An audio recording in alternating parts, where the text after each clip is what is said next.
بسم الله الرحمن الرحيم، والصلاة والسلام على أشرف المرسلين سيدنا محمد صلى الله عليه وسلم النبي الأمين وعلى آله وصحبه وسلم أجمعين. هنتكلم النهاردة عن كرم الله سبحانه وتعالى. ربنا كريم جدا كريم جدا، وكرمه ليس له حدود، وكلنا طمعانين في كرم ربنا سبحانه وتعالى.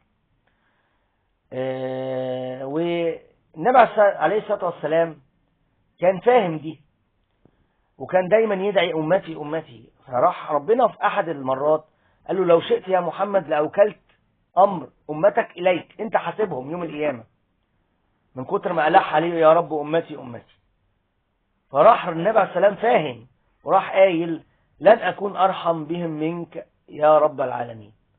فراح ربنا سبحانه وتعالى رد عليه: إذن لن أخزيك فيهم أبدا.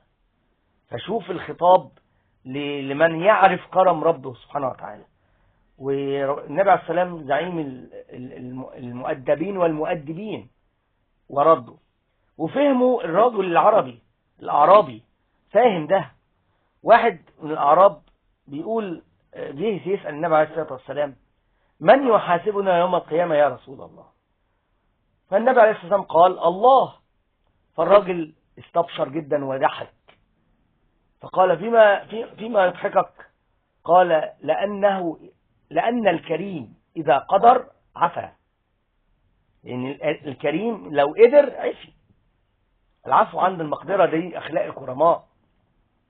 ففهمها النبي عليه الصلاة والسلام، وفهمها الأعرابي القديم. فلازم احنا نبقى عارفين وطمعين في كرم ربنا سبحانه وتعالى.